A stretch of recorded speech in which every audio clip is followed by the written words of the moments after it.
My name is Beth Welch. It is my honor to welcome back to the Newburyport Literary Festival Richard Russo, the author of 7 novels, a slew of great short stories, and numerous screenplays, among them Empire Falls, based on his Pulitzer Prize-winning novel of the same name. We fans of his fiction know that the model for his book setting is Gloversville, New York, the hometown where he was raised by a single mother. In Elsewhere, a memoir, more my mother's story than mine, Mr. Price, Gloversville makes a straight-up appearance and becomes as much a character as mother and son. Like so many of his novels, this first nonfiction work is a meditation of a relationship among place, family, and time. It is such my honor to introduce Mr. Russo.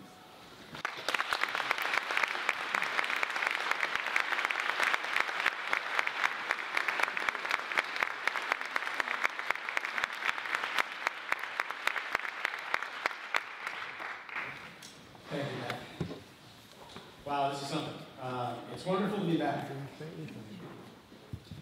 I'm going to read around in the book a little bit. I've always felt that, first of all, I didn't ever imagine until a few years ago that I would have any desire to write a memoir. And my feeling about memoirs is that I really have only a couple feelings about memoirs. One is that they really should read like novels. They shouldn't be novels, but they should read like novels. They should have a kind of dramatic tension to it. And I've always felt, too, that many memoirs, at least the ones that I find myself not liking all that much. The problem with many memoirs is that the writer of the memoir never asks himself or herself the question that's really the most urgent of all, which is, so what? And when I came to write this book, for a fairly long time I couldn't answer that question. And so what I want to do is read around in the book a little bit today that in a way that answers that question. Because on the one hand, this is a very, very intimate story about a relationship between a mother and a son. But if that's all it was, I don't think that would have been a sufficient answer to the question that I was posing to myself. And it really is this portrait of this town that we share, because my mother and I both spent all of our youth and adolescence, our formative years, strangely enough, at the same small mill town in upstate New York.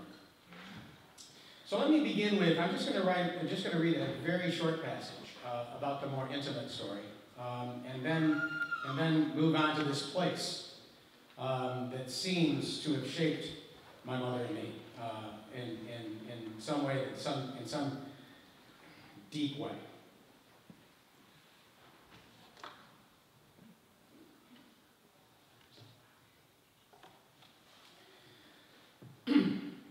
The night before we scattered my mother's ashes in Menemsha Pond on Martha's Vineyard, I had a dream in which she featured vividly. She had been visiting my sleep regularly since her death in July, and now it was the last week in December. Was there some duty other than the scattering of her ashes that I had left undone? Some other subconscious reason for her to pay me a visit? A lot had happened since July. I'd gone on a long book tour.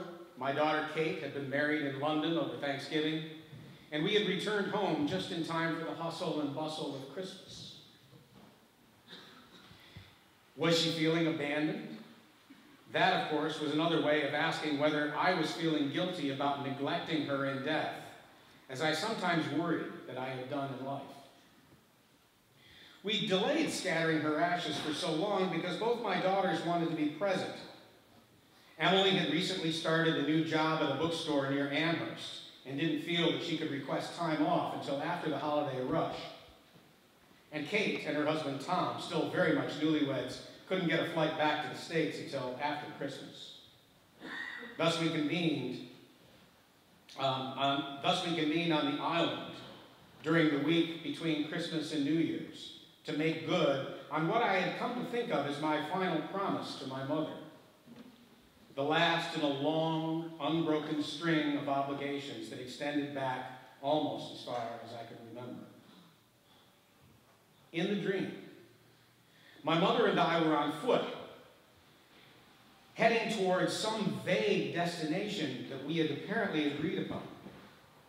That we were going at all must have been my idea, because I was feeling particularly guilty about how long it was taking, and for not knowing the way, and taking several wrong turns. Of course, getting my mother, who didn't drive, to wherever she needed to be, the grocery store, the doctor's office, the hairdresser's, had been my responsibility, off and on, since I got my driver's license in 1967. So in a sense, my dream was cribbing from reality. That I was lost was the more unusual and troubling aspect of the narrative, since I'd always been the one responsible for knowing the way. My mother's poor sense of direction was legendary, and it had long been a joke between us that she was a compass whose needle always pointed due south. No doubt, my feeling lost and helpless in the dream had to do with her real-life condition during the long months before her death. Diagnosed with congestive heart disease, she had been given 2 years at the outside, which meant that for the first time in decades, she was going somewhere on her own. In the dream, she wasn't dying, just weak and fatigued, as we soldiered on through the darkening streets, looking for signs or landmarks where there weren't any. Finally, she was unable to go on, and I had to carry her. Initially, this wasn't a problem. My mother had always been petite, and now she was frail, while I was strong from tennis and running. But gradually, I began to feel her exhaustion, as well as her frustration with me for landing us in this predicament. There were just the two of us in the empty streets that stretched on forever, with no option but to slog ahead. And that was the dream. My mother and I going on and on forever and ever, until finally I awoke to the knowledge that she had been dead since last summer, that the reality of the burden of her long illness and longer unhappiness had at last been lifted from her shoulders, and from my own. Some dreams require no interpretation, and this was one.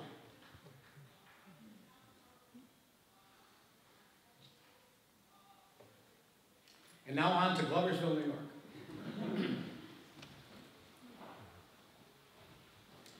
The book begins by talking about the glove industry there,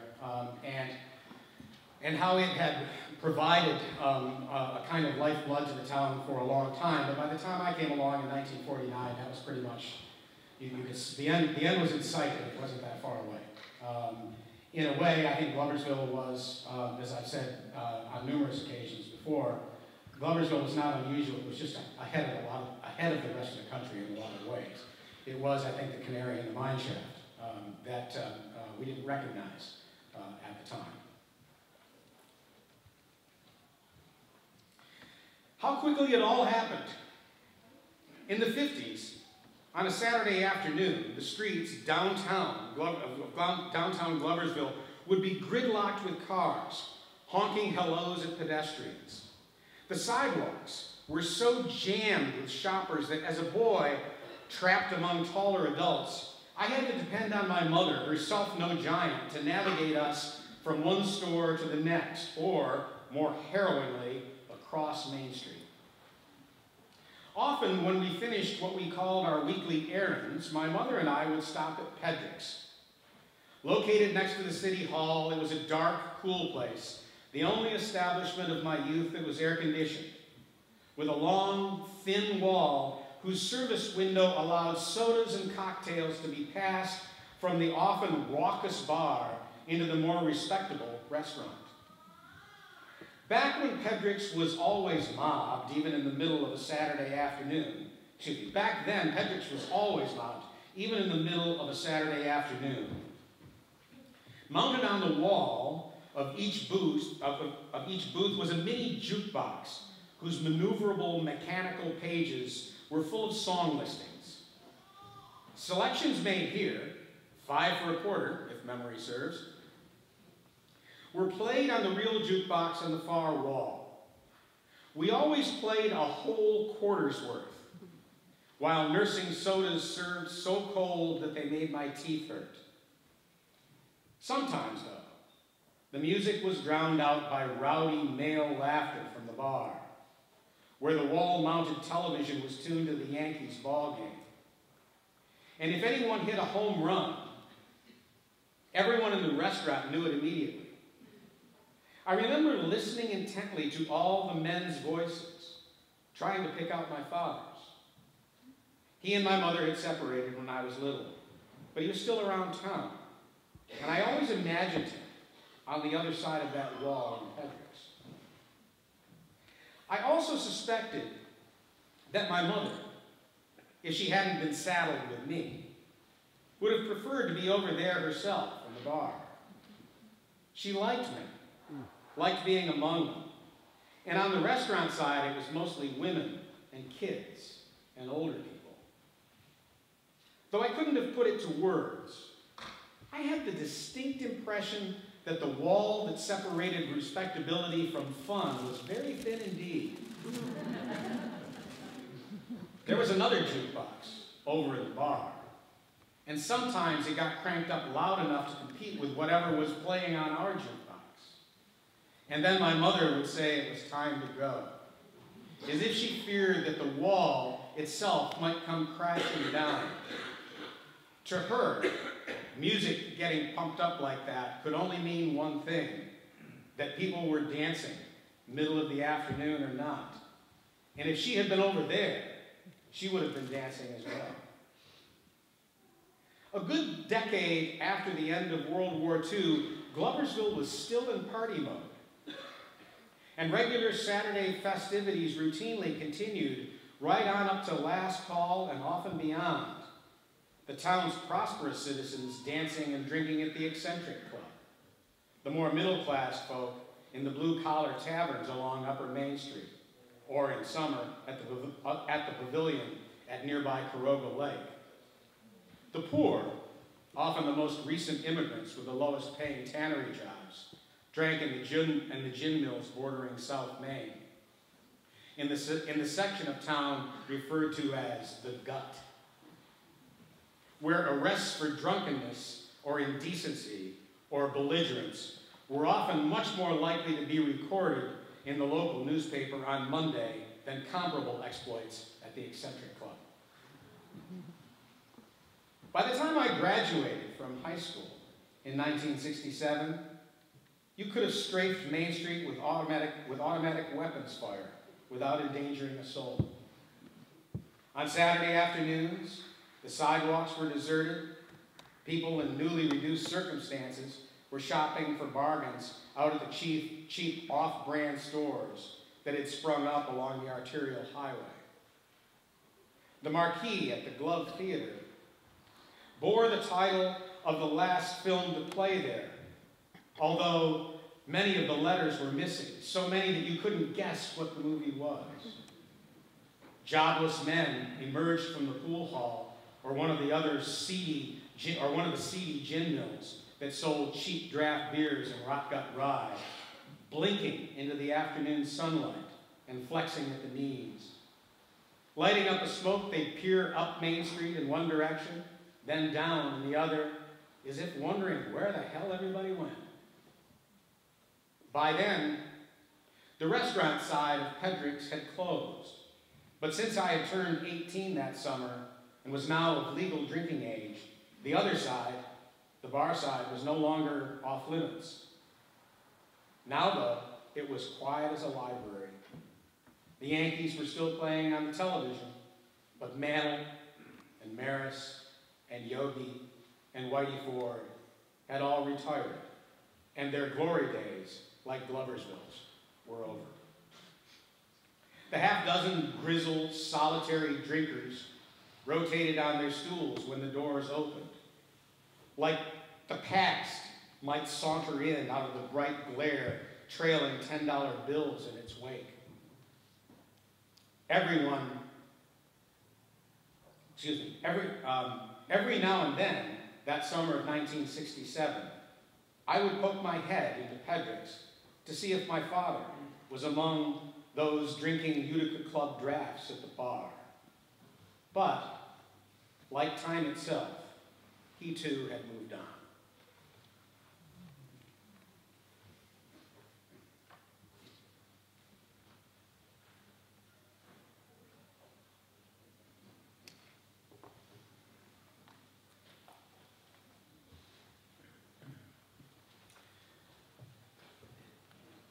My daughter Kate's wedding had been held at the Royal Society for the Arts, a series of underground vaults, formerly wine cellars just off the Strand.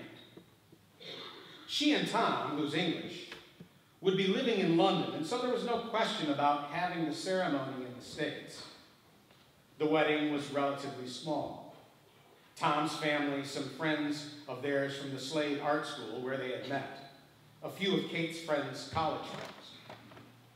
Understandably, given the distance and expense, not many family members from our side of the Atlantic made the trip. The exception was my cousin Greg and his wife Carol, both of whom have lived their entire lives in Gloversville. Well, this is quite a ways from Hellwig Street, Greg said, taking in the venue. It wasn't quite as grand as the phrase Royal Society might suggest, but the arching brick vaults, candlelit for the occasion, were impressive. There's nothing remotely like it in an upstate New York mill town. And the person who would have appreciated it the most, of course, was my mother. While we waited for the bride and groom to finish having their photos taken, the How Far We Had Come theme preoccupied the American contingent. Nat Sobel, my friend and literary agent, immediately took to my cousin, telling Greg that as a boy he too lived near a tannery that had released its toxins into the local stream, the water running a different color each day depending upon the dye batch. And so, flutes of Prosecco in hand, we began swapping stories about the worst jobs we'd ever had. I recalled my brief non-union construction job in Johnstown. Other summers I had been able to get union work at an hourly rate twice what the men were making in the skin mills in Gloversville. That year, though, jobs had been scarce. I hadn't gotten one. Non-union construction was a different world. The first week, we had to drill holes in a concrete abutment. Not that difficult a task if you have a drill. We didn't. What we did have was a jackhammer and a foreman who was unconstrained by conventional thinking. The jackhammer guy and I formed a team that afternoon. Balancing his weapon on my shoulder, I held on for dear life as we jacked horizontally into the wall. Sharp shards of concrete blasting back into our faces. That was the other thing we didn't have, a spare set of goggles. Now, this story will win a lot of bad job contests, unless your competitor has worked in the beam house of a skin mill, doing the wettest, foulest, lowest paid, and most dangerous work in the whole tannery. Greg had worked in a beam house for a couple of months one summer, and his younger brother Jim for much longer. The first and probably nastiest job in the beaming operation was unloading the skins, which arrived at the loading dock on railroad cars, still reeking from the slaughterhouses. The word skin probably gives the wrong impression. Most people have never seen a hide. Sheep, pig, calf, cow, unattached to its living owner. Stretched out flat, it's big. and especially in the case of cows, surprisingly heavy. Our grandfather had given himself a hernia tugging hides from one position to another over his cutting table. When the skin arrived at the beam house, the top side was still covered with coarse hair, the underside with patches of maggot-infested flesh and grizzle. The stench? You don't want to know. But imagine, if you can, what it must be like to spend an 8-hour shift unloading a rail car full of such skins in extreme temperatures. Later, inside the beam house, Greg assured us, things got worse.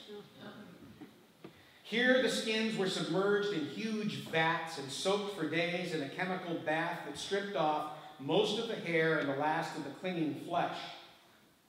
Naturally, these chemicals could easily do the same to the hair on the hands and forearms of the men who hoisted the soaked skins out of the vats, and so long rubber gloves were issued. You'd think that the skins would be lighter now, minus the hair and flesh, but you'd be wrong. Because untanned skins reabsorb the moisture lost during transport and this cleansing process. The soaking also turns the heavy skins slippery. The rubber gloves make the slick skins harder to grab hold of, as does the fact that you are bent over the vat and standing on a wet concrete floor. At some point, like the men farther down the line who prod the tanned skins into staking machines and roller presses, you'll do what you know you shouldn't. You will take off the rubber gloves. Because that immediately makes the job easier. At the end of your shift, you'll wash your hands and arms vigorously with the coarsest soap you can find. And when you get home, you'll do it again. But gradually, you will lose the hair on your hands and forearms. But otherwise, for a while, everything seems fine.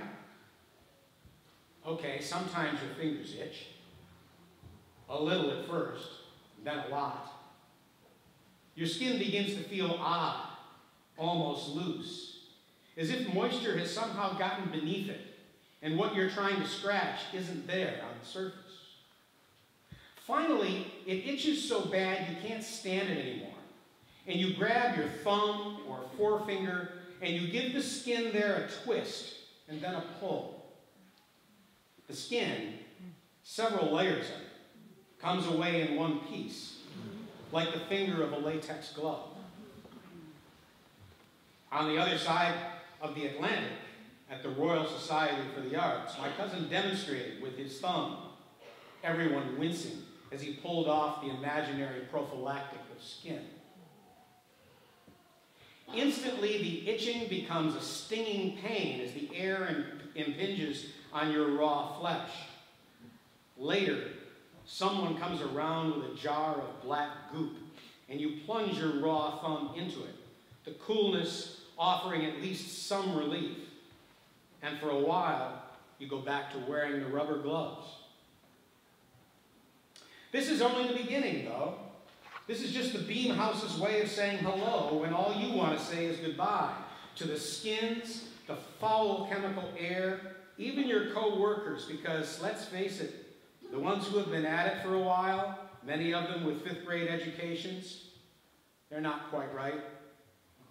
You all make the same shitty pay, but at the end of the summer, you get to go back to college, and for that, the others hate you. Meanwhile, you can't imagine ever getting used to work like this, or that the day will ever come when the lunch whistle sounds, and instead of going outside into the fresh air, you'll decide that it's easier to just stay where you are, take a seat on a pallet of decomposing hides, wipe your hands on your pants, and eat your sandwich right there. Because what the hell? It's been forever since you could really smell or taste anything anyway. Plus, in the beam house, there's entertainment. You can watch the rats chase the terrified cats that have been introduced to hunt them.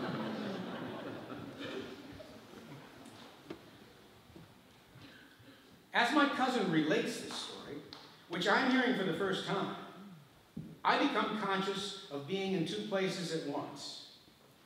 I had one dry, wing-tipped foot in the candlelit world of a fancy art society in London in 2007. The other work-booted foot was sloshing through the wet, slippery beam house floor in Gloversville, New York, circa 1970. The younger me wasn't a novelist, or even a husband or a father. He was just a 20-year-old whose future could be stolen from him, who might, indeed, be complicit in the theft. Because I remembered vividly how sometimes late in August, working road construction with my father, my body lean and hard from the summer's labor, I would think about not going back to school. I could live with my grandparents in their house on Helwig Street and do that hard, honest work my father and his friends did all year round. The wing-tipped me, now holding an empty champagne flute, felt a sudden crushing guilt. As if to be where I was, I must have cheated destiny, or worse, swapped destinies with some other poor sod. I felt my throat constrict dangerously, though I couldn't tell if that was due to my cousin's story or because the wedding party, with Kate absolutely radiant in the first hour of her marriage, and Emily laughing her throaty laugh and looping her arm through her fiancé's, had at this moment returned. Two smart, confident, beautiful young women, their feet firmly planted in the candlelit world before them. On this day, for them at least, the only one that existed. The time might come when they too would feel haunted, guilty about what they'd been spared in life, keenly aware of how things, but for the grace of God, might have gone otherwise. But that day seemed a long way off. More Prosecco? One of the waiters inquired. Yes, please, I told her, holding out my glass. Gloversville, I reminded myself, was on the other side of the world. Absolutely, I told her. Lay it on me. Right to the brim.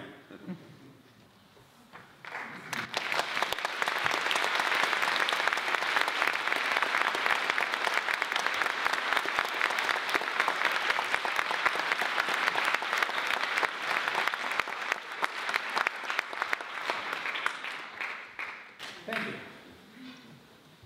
I've done enough of these things, these kind of events to know that what you really like more than anything else is the Q&A. So I'm going to cut the reading part short there and give time maybe for a little bit more of the Q&A. I do want to stop or start this whole section off by just saying one or two personal things. Since we are, whereas we are celebrating Andre DeWitt's Day today.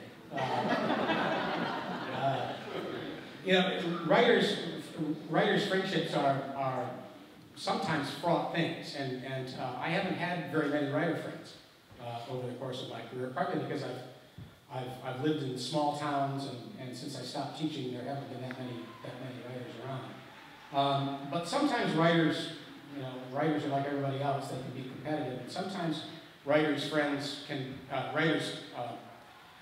friendships can be fraught. But boy, when you have a good one, it is a wonderful thing. And Andre and I came to memoir writing at roughly the same time. Thank God he went first. And at some point when he was working on and probably close to finishing, my sense of chronology isn't real great here, but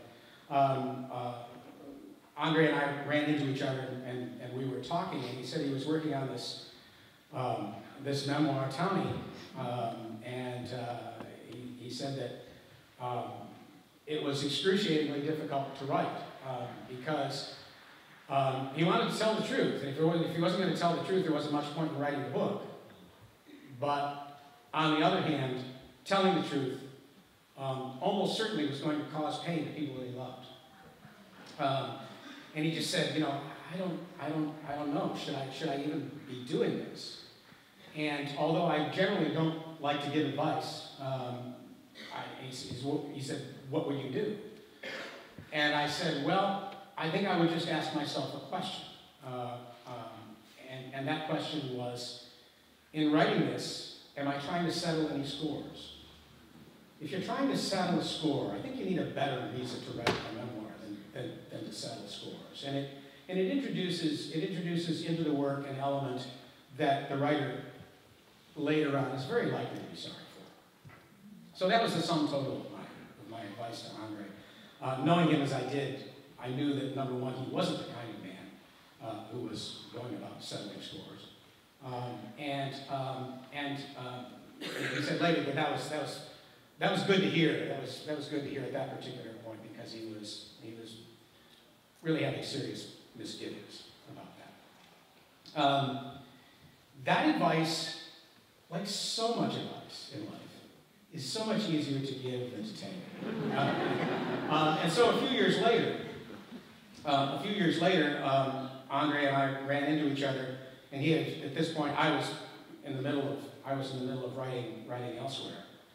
And Andre was touring with Townie, and I just finished reading Townie. Townie was, for me, it was like a beacon that I was following, because he had managed to write such an honest book, far tougher on himself than he was on anybody else in that wonderful book. But it was unflinching. It was an astonishingly courageous book. And reading it as I was writing elsewhere, as I say, I followed it kind of like a beacon, not because I was writing anything like the same kind of book, but because I sensed in a way that the same courage, the same, that sense that you just have to put one foot in front of the other and try always to be as honest as you can. At a time when I wasn't sure I could do that, there was Andre's having blazed the path. So we've talked about this before, but I think we, as writers, we do talk to each other from time to time, and sometimes we can be of enormous use by just showing up sometimes, being there, and a lot of it is serendipitous. Who would have thought that we would be both working within the same? We're both novelists, we're both short story writers, we've both done everything but memoir, and yet here we were in this strange place worrying about the same things that were both personal and artistic. And I owe him, whereas I owe him a debt of gratitude on this, I will partially pay it off today. Okay, questions? Yes, sir. Two-part question. Okay, I will have forgotten the first part by the time you get to the second, but that's okay. When was your most recent visit to Gloversville, and how did that present-day observation mesh with your time there as a youth? And then the second part of that is, what fond memories do you have of Gloversville in your youth? Did everybody hear that? Do I need to repeat the question? Everybody heard that one? Okay. I was in Gloversville last summer, and I've been kind of famous for not going back to Gloversville, I haven't gone back for lots of different reasons, far too many to enumerate here. Part of it is just superstitious, because I've been telling stories about that place for so many years, but I've begun to feel about it the way Faulkner probably felt about his fictional Mississippi County. You begin to have a proprietary relationship about a place that you have invented. And when I would go back to Gloversville, nothing was where I put it. And so I found that in order to protect this fictional place that I had created and I was always wanting to go back to, that it was just better for me to not have reality intrude upon these stories. So for a very long time, enough so that people in my hometown wondered, you know, what, does he really hate us? Why doesn't he ever, he writes all these stories about us, but he never comes home. And that was true for a long time. I did go home last summer. I felt it was important for me to do because, you know, as you can imagine from, there's at least one other person from Gloversville here today in this audience, but you can imagine that some of these passages, especially the last one, that I read here today, wouldn't have landed serenely in the real Gloversville, New York. I've told all sorts of stories about Gloversville, but in the past I'd always called it Thomaston or Mohawk or Empire Falls or something which gave people in Gloversville a chance to think, oh, he's writing about us, sort of. But at least he's calling it something else, and we have the ability to kind of turn around safely and not think, especially when something horrible is happening, like a school shooting or like, you know, any of the things that have happened in Thomaston and my other fictional Gloversvilles. They didn't feel personal. They didn't feel personally attached to that. But here, this was different. This was different. And I think that many people in Gloversville felt the way, you know, people who read some of those John Steinbeck novels about the Monterey Peninsula. I mean, they held that grudge against him for a very, very long time. And I know there were people in Gloversville who felt that they had been betrayed by a favorite son. And it's true that when I have gone back to Gloversville, I've always been treated wonderfully, wonderfully well there by everyone. I have been treated as a favorite son. And I think that since the book had been quoted out of context in the local newspaper before people had a chance to read it, I think that there were a lot of people who were upset and didn't want to read it just based on the excerpts that had been in the local paper. But anyway, it seemed important for me to go back. So I did go back for a fundraiser this summer. And once again, I was treated with the most amazing courtcy and warmth. And I read from this book there, which was you know, probably not entirely comfortable experience either for me or for them. But as I have to say, by the end of it, and on the way back home to Maine, to Portland, where I live now, I was kind of overwhelmed by the incredibly generous response I'd been given there. My memories, a lot of my memories of Gloversville as a child, I did remember both parts of the question, amazing. My memories of Gloversville as a child are, like most of our memories, extremely mixed. But for the most part, my memories of that town and my family there are wonderful. We were poor, but I didn't know that. Nobody used that word to me. And when you're a kid, you don't know. I knew we didn't have a car. I knew that there were other people around in the neighborhood who had more than we did. But for the most part, you know, I had a wonderful childhood there. And the thing that I think was most difficult for me had nothing to do with my experience of living there, but rather the experience of my mother's just terrible, terrible unhappiness there. She was, as a single woman before, you know, people divorced, she felt her life was over as a result of living there, and her one dream was of escape. Well, when you live with somebody whose focus in life is to get out of someplace, that colors you don't have to say it that much. Kids pick up on things, and I had picked up on the fact that Gloversville was a place to escape from. And so I was always at war as a child. I was always at war between my own experience, which was telling me one thing about the place, and my mother's opinion of it, which was telling me something else. And those are the kinds of things that you kind of resolve over a lifetime. You don't resolve those things as a child. As I said, we didn't have a lot of money, but I tried to remember whether I even included this. I think I did include this in the book. My grandfather, who taught me so many important lessons in life. We used to go on a Saturday afternoon. He would sometimes take me down to the local ice cream shop, which had one of those. Talk about jukeboxes. They had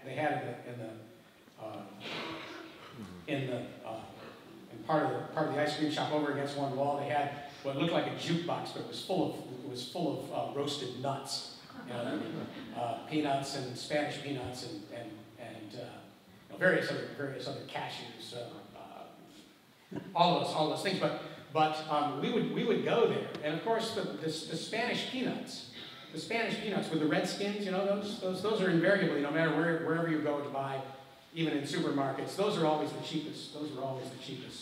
But I was a little boy, and my grandfather would take us there, and he'd say, "You know what? I think we're going to get my favorite." He'd say, "My favorite, those Spanish peanuts with the red skins. Those are the best, don't you think?" And I would say, "Yes. Those are the best." And so we would get those, and I always went home thinking how lucky we were to be able to afford the best peanuts there in that enormous thing full of cashews and hazelnuts and Brazil nuts and all of those things. And I don't remember how old I was when I tasted my first cashew, but I thought,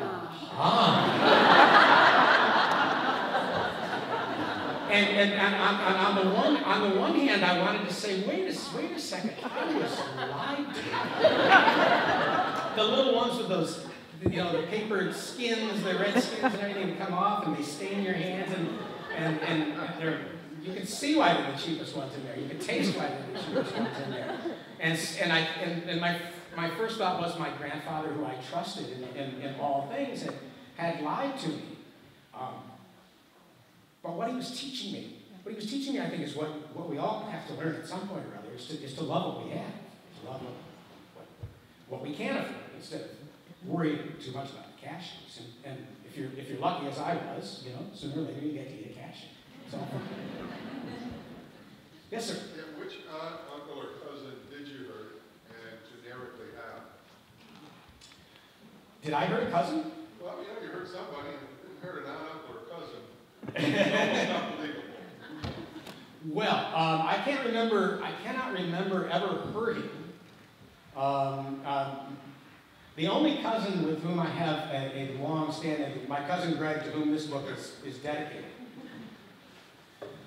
He had an enormous amount of fun reading Bridge of Sighs, because I cribbed from Bridge of Sighs, a wonderful episode that ended tragically, or that ended painfully in that novel, but did not in real life. But my cousin Greg and I used to surf his father's. His father was a milkman, and we used to surf his milk truck. And in those days, we would go out on a Saturday, and of course, after you delivered all the milk and you'd done and you collected all that, what you have then is an empty truck with some cases, tied to the wall. And my Uncle Nick was deeply conflicted about what he was allowing us to do. But he was a boy. When he was a boy, he grew up on a farm. And he was worked like the family mule. He never had a childhood, as I've come to understand.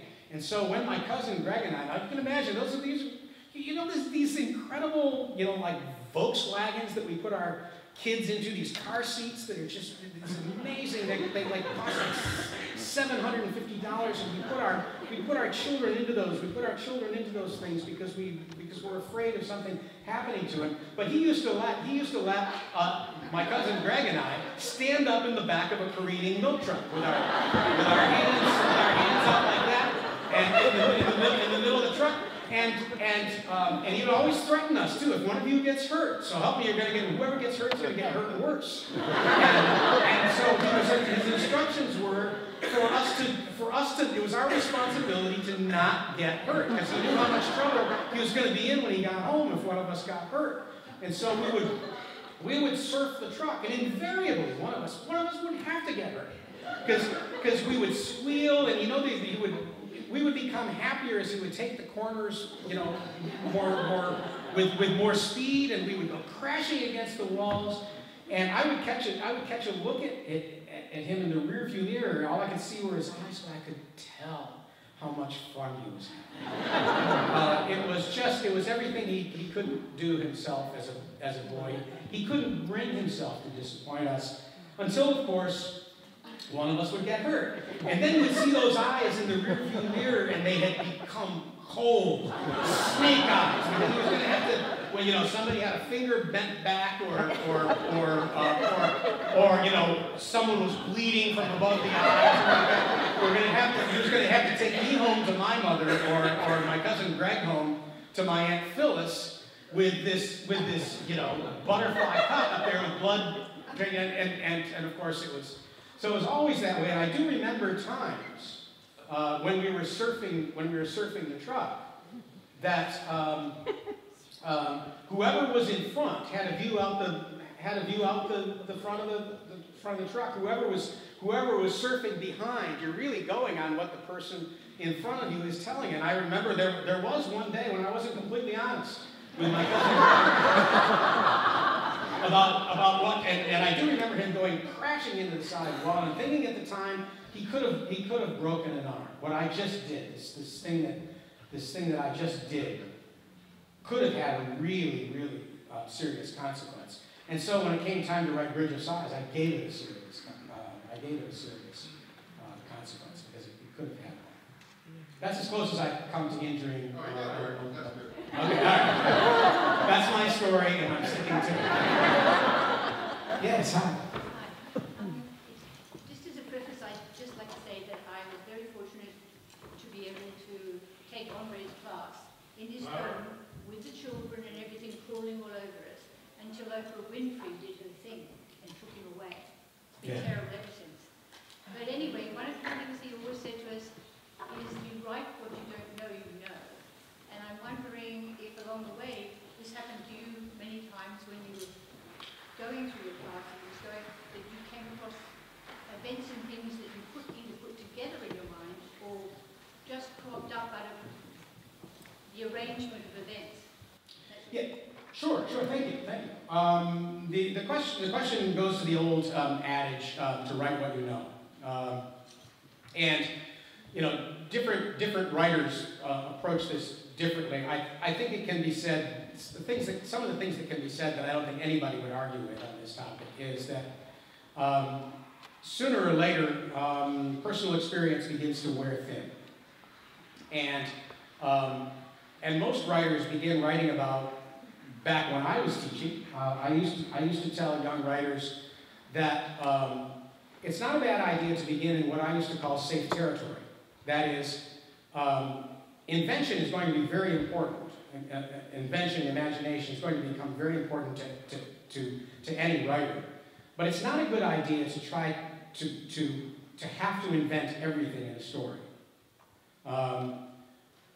It's invention, it's imagination that takes the greatest toll on us in our stories. And so especially when you begin, it's good to write what you know. It's good to, if you come from a town like Newburyport, why not set it there? Why would you force yourself to make everything up when you know you're going to have to make some of it up?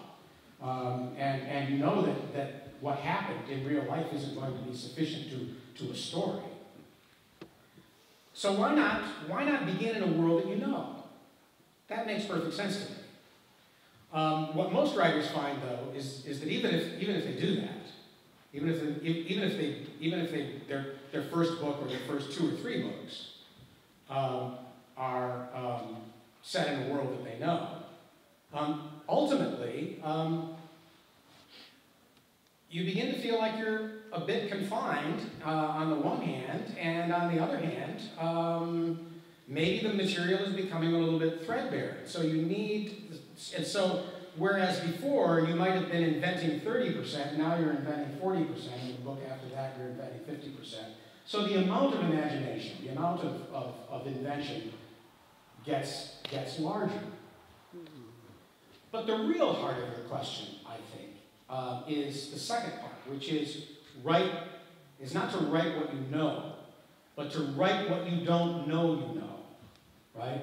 And that's why I think, for some writers, Faulkner immediately comes to mind, but for some writers, you just never outgrow that safe territory.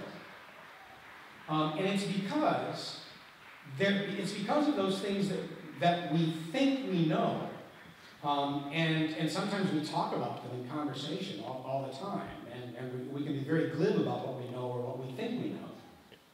Somehow or other, when you start putting them down on paper, it turns out that you either don't know as much as you think you did, or you're writing about something that you don't think you know enough about, and lo and behold, you know more than you think. And so for that reason, I think what Andre was getting at in his class is more of the second of those, is that many people are afraid to invent because they think to themselves, all right, I've never had my own radio show, I've never done brain surgery, I have all the things in life that you've never done, all the things that you have no first-hand experience of. Do I know enough? And probably you don't know enough about brain surgery, but you do know an awful lot more than you think you do. And telling stories is not for the timid, and you always want to push the limits of what you know. And very often it's because you don't know the thing, but you know something like the thing. You know something, that connection. You used the word connection before, didn't you? That something in your brain says, I don't know about this, but I know about that. And I think the two things are similar. And there's a whole school of art, I think, that can be reduced to that, is that artists are people who put things together that don't seem to belong together. And what they're trying to figure out is what the connection is. I've been writing stories about Gloversville now for, what's been a much longer career than I ever envisioned at the start I was going to have. And I have drifted away sometimes. That Old Cape Magic has very little of Gloversville in it. But if somebody said, have you exhausted it? I say, I've exhausted myself, but I certainly haven't exhausted this well of material that I keep going back to. Yes? I'm thinking of your mother and wondering that you knew she was sad because you intuitively feel that as a child living with someone. And I'm wondering if in writing your memoir, it was like, I don't want to say closure because that's just a wrong word, but some kind of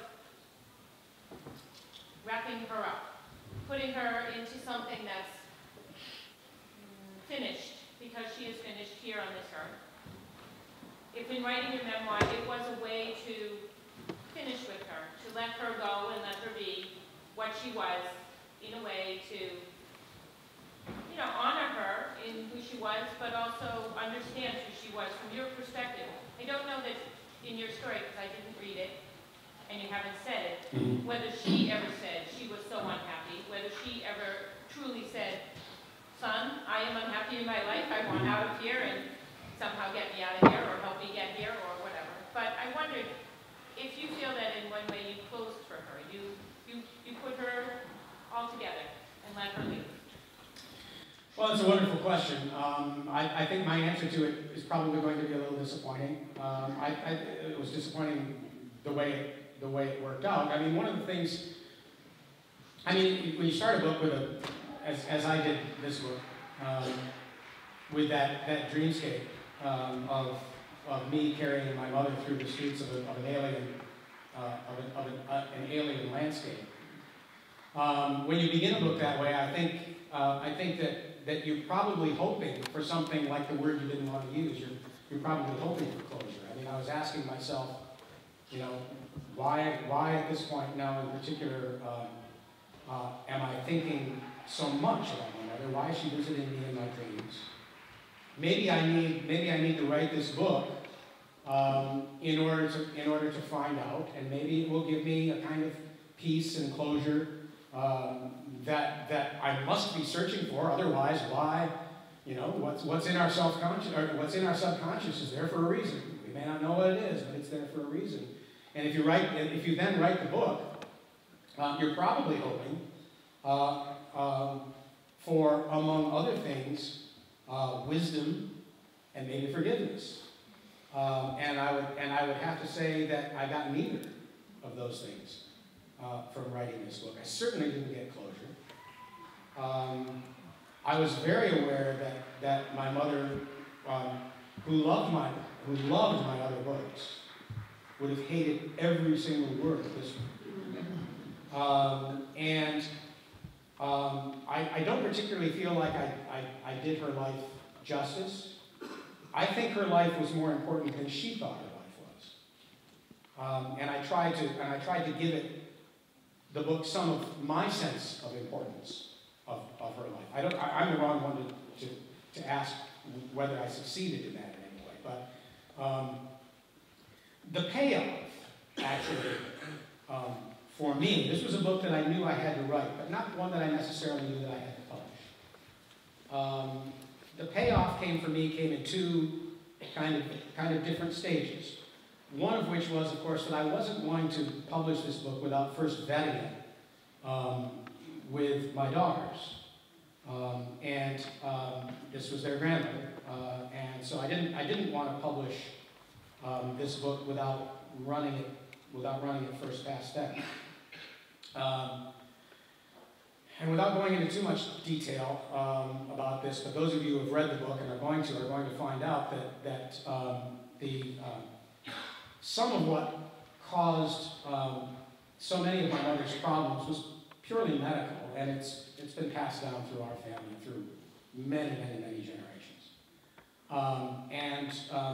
My daughter Kate, who has had in her early life some of the same symptoms, just told me, you've got to do this. There are people out there who think that they're going through something that nobody else is going through, and you need to disabuse people of that. And again, I was reminded of the quote that I gave her, what I told Andre so blithely years before. You know, are you selling any stores here and all that? And I decided that I wasn't. But it was my daughters reading the book and saying, yes, this is important. You need to publish this. But then, but better than that, what's happened that since I've been on the road with this book, and I was a complete coward. I would not tour with the hardcover of this book because I just didn't think I could do it. I didn't think I could get up and read from it. I didn't think I could answer questions about it. Andre had told me that people, when he was touring with Townie, had told me that people thinking that they were saying something that he would want to hear had come up to him and said horrible things about his father, even after writing this loving, wonderful portrait of his dad. That people had come up and said terrible things, and I just wasn't sure I could have people come up and say, you know, how could you have lived with that awful, awful woman? Because I could, in my mind, I could imagine, based on the story I told, that people would do that. I couldn't face it. I couldn't do it. It was only after the reviews came out, because I was also thinking that I would probably be told in all manner of ways, in all manner of publications, what an ungrateful son I was, which I already felt, didn't need to be told that. So I kind of bailed on all of that with the hardcover. But what happened was that even though I wasn't going out to people, people were finding me. They were writing me letters. They were finding me wherever I happened to be for other things, and coming up to me and saying, "I am a caregiver," or "I have a son or a daughter or a sister who has been struggling for a very long time with a lot of the symptoms that your poor mother suffered from." So what's happened is that the book hasn't done anything. The book hasn't made me. I still have as many misgivings about what I've done here as I had in the beginning. except for the fact that the way the book is landed, and that it seems, this book is unlike other books of mine. I'm sure my other books get passed around too, but this book is being passed. It's amazing how many people are out there who are in some sort of caregiver situation, who are suffering, or who know somebody who is. This book is being passed from hand to hand, not necessarily just by people who are saying, this is a good book, I think you should read it, but saying, I know your Aunt Sally, you should read this book. So that's the good thing that has come from it. That was kind of a long answer to your fairly simple question. I promise to look over here on the next question. Yeah, I'm sorry, go ahead. Mine's really quick. Did your mom die in Gloversville? No. During all of the years of my academic nomadship, which were, I was teaching for a long time, and every time I took a new academic gig and I moved with my family to this new place, we just moved my mother as there as well. She returned to Gloversville a couple of times in very low periods where she needed to be home, but she never stayed long. And no, she died in Camden, Maine, where we were living at the time. And did she find any peace in having escaped Gloversville? No. And that's the question was, did my mother find any peace? Because she escaped the first time, as this book details, when I went off to college. She came with me.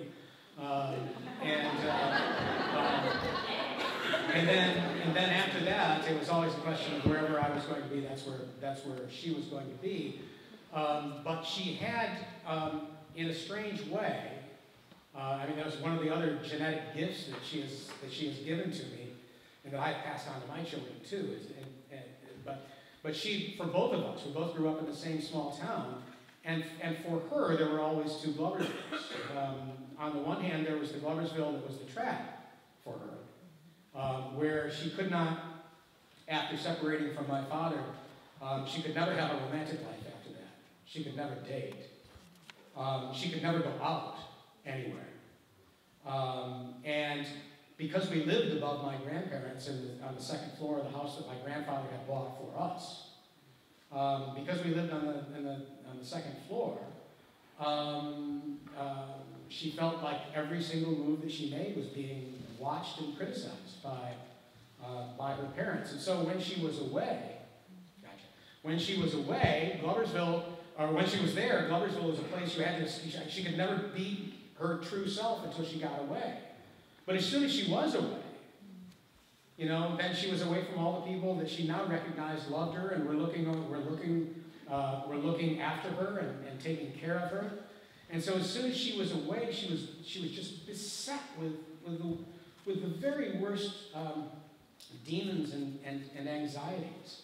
And so she had to come back. And even in the final year of her life, when she had a difficult time making it from the bedroom to the bathroom, she was talking about going back to Gloversville.